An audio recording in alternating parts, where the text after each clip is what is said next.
such a tremendous honor that you have given me. I'm deeply humbled by the reception organized by the association for me.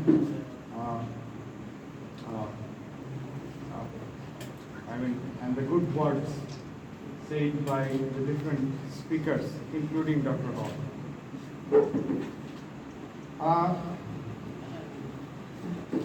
I would focus mostly on the friendship between Bangladesh and Nepal. Let me begin by sharing a story.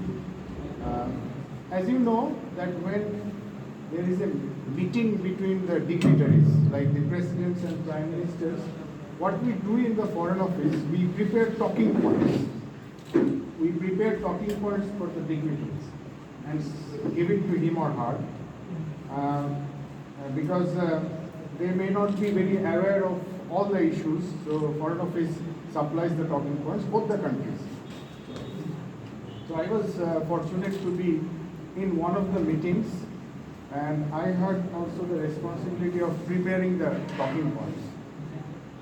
So when the meeting started between the two presidents, I was very surprised to see that they were not using the talking points. They were not at all interested to use the talking points, but they were talking very relevant things. So that is the core of the relationship between Bangladesh and Nepal. The leaders, they know what to say and what not to say. They don't depend on the government officers to supply them the required text for talking. So this is the kind of relationship which began in 1971. When you all know that during our War of Liberation, which we fought under the leadership of Bangabandhu Sheikh Mujibur Rahman,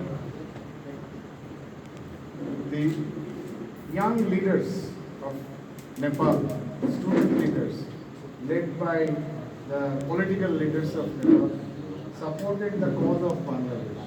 And some of them even went to Bangladesh to supply arms to the freedom fighters.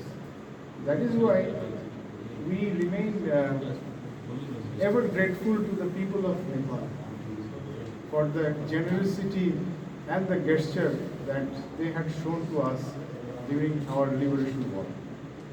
So that is reflected in all our interactions with Nepal, with the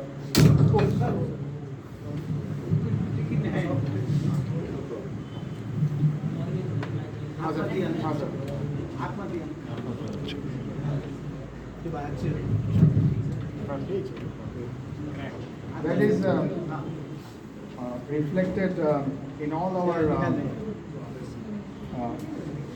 discussions between Bangladesh and Nepal. You know, one of the reasons of our closeness is the civilizational connection. We belong to the same civilization, as many of you have mentioned that we are part of the same geography and have been in the same civilization for a long time. And secondly is that we have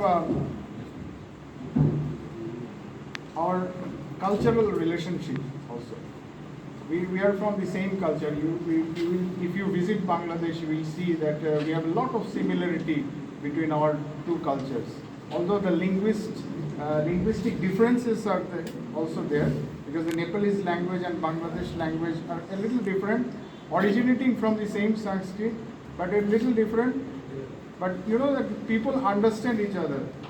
When I was listening to the speakers who were speaking in Nepalese, I could understand the gist of what you were saying. So that is the same also with you also.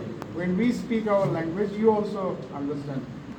The Nepalese ambassador, immediate past, Dr. Bangshidhar Mishra, you may, many of you may know him. He speaks pure Bengali because in 2 years he has learned it. I have found many political leaders also speaking in Bengali, mostly who are in the eastern region. Uh, we have our uh, uh, another reason for us to be very close is that we have our social and economic development at the same plane. Although Mr. Agarwal said that we have progressed, I think that our progress is at the same level, plus minus. Socially and economically, we are at the same plane. Socially, I think Nepal is a little advanced. Economically, we are a little advanced at this point of time. But if you equate those, we are at the same level, both the countries. The indicators are mostly same. The literacy rate, the healthcare facilities, and everything are the same. The GDP growth is almost the same. So that is one reason of our closeness. Another reason is that our aspirations are also same. One of you has mentioned that we are fighting for democracy for a long time, and we have achieved that in the course of our time. We have established democracies in our both the countries. So that is one of the areas of our closeness which connects us. And another thing which makes us very close is that we are also having the same developmental challenges. You know that Bangladesh is a country which is suffering from the sea level rise. You know that we are a flat country, our sea level is rising. And Nepal is also a country which is suffering from the glacier melting. So these have connections also. One glacier, if it melts in Nepal suffers, and we also suffer because of the sea level rise. So these are the challenges, developmental challenges that we face together. And at the same time, you will be happy to know that we have fought against poverty, underdevelopment for the last 50 years. And by the grace of God, both the countries have graduated from the least developed group to the next level of middle income countries, and we are graduating at the same time in 2026. So these are the reasons that we find we are very close to each other's heart. You know that there are many prospects for cooperation between Bangladesh and Nepal. We had discussed all these issues in the last 2 days when I met the people, the business community, and the political leaders yesterday and today. And also I got the inputs that you are giving today, that there are tremendous opportunities for us to work in areas of cultural exchange. Since we are from the same cultural background, there should be more cultural delegations coming from Bangladesh and going from Nepal to Bangladesh. So that is one of the areas where we would like to work with Dr. Khalid and his association, and also the other associations in Kathmandu. About other areas which form the pillars of our relationship, I think we can identify trade, connectivity, and tourism. These three main pillars. Why I consider my visit to this area, this eastern region, very important, because on these three pillars of our relationship, this is basically the gateway of our relationship. You know that if we can improve the current facilities of movement of people as well as movement of goods from Bangladesh to Nepal and Nepal to Bangladesh, then our relationship will boost further. Although we cannot claim that our relationship, trade relationship is having this optimum opportunities, but you will be happy to know that we are currently engaged in negotiating with Nepal a preferential trade agreement whereby we will give preferential access to 20 products to Nepal, and Nepal will offer the same facilities to Bangladesh. So that would be a booster in our trade in future, and that is very important because of the fact, that in the post-COVID world order or in the post-Ukraine world, we have realized that there is no alternative but to work unitedly within the region. That our doors are being closed in Europe and other countries. Our market is shrinking in different countries. So what is the alternative for us? The alternative is within ourselves. So we have to increase our trade in the post-LDC period, where if we want to survive. So that realization has already come, and we are trying to have this preferential trade agreement between Bangladesh and Nepal in the next few days. And also yesterday in CNI, we had the discussion whether Nepal could offer some exclusive economic zones to Bangladesh. If that could be offered, then Bangladeshi people will be interested to invest in Nepal in many areas. That we have achieved remarkable progress in garment sector, pharmaceutical is coming up, electronics is coming up, we have a good furniture industry also. So these are all complementary industries because Nepal is not our competitor at this stage. And there are many Nepalese products also which we can import from Nepal, and then we can use those for further expanding our trade. So, if there could be a special economic zone for Bangladesh, then we could be very interested to invest. So these are the takeaways of our 2 days discussion.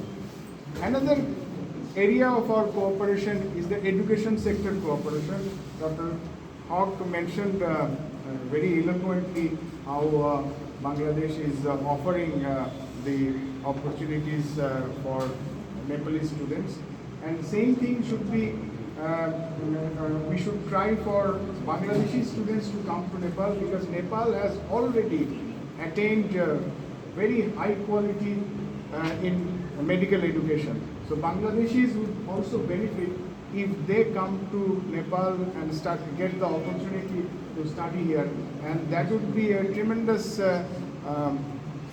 opportunity to strengthen the relationship, because that he studied in Bangladesh for only 2 years, but ever since he has become Bangladesh's ambassador to Nepal.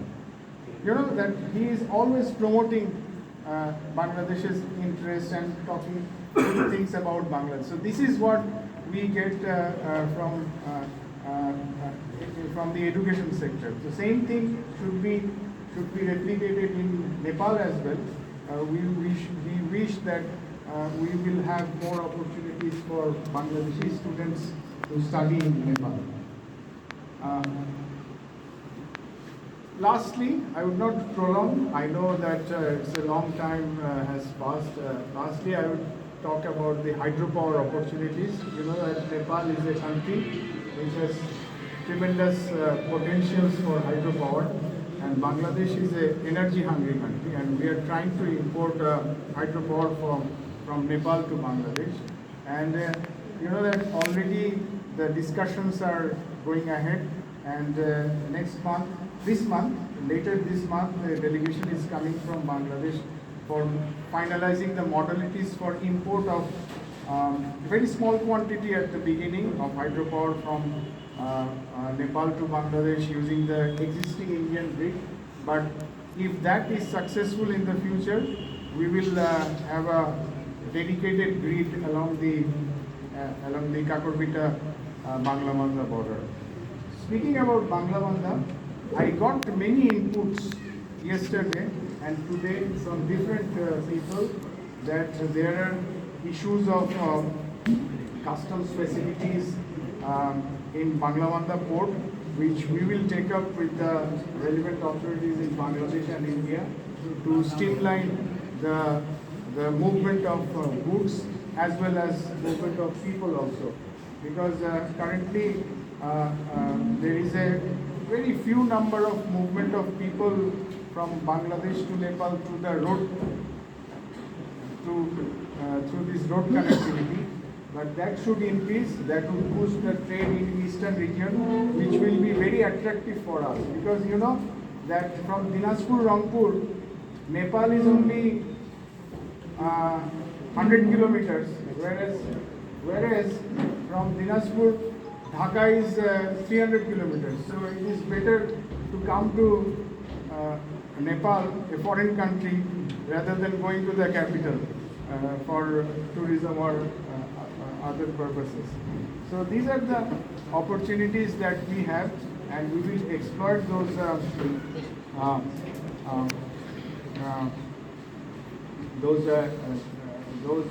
opportunities in the future. As Mr. Agarwal mentioned, that there should be a balance between the trade between the two countries. I fully agree with him. Because our trade has to be win-win for us, and in order to be a sustainable, in order to have a sustainable relationship in trade, we must acknowledge the concerns expressed by the Nepalese exporters who face some barriers in customs evaluation. So we are taking up this matter with Bangladesh, and I can assure you that Bangladesh will consider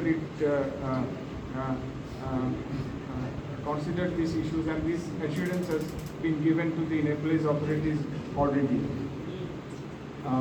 So lastly, I thank you for the good words about Bangladesh. You know that under the leadership of our current Prime Minister, we are progressing well. We are achieving good GDP growth. We have good export, and we are getting remittance from the foreign countries, just like Nepal. And our trade balance is almost always in favor of us. So we want that we would have a closer relationship with neighboring countries, friendly countries like Nepal. There could not be any other country which would be more friendly than Nepal to Bangladesh. So I wish that I will continue my efforts, and with the blessings of yourself, with the good wishes and the cooperation of civil society in Nepal and the government of Nepal, I will be able to perform my duties to advance this relationship for a stronger bonds between the two countries. I thank you for everything that you have done. Thank you, Mr. Khaled, and thank you all of you for the great honor that you have given me today. I am deeply humbled. Thank you.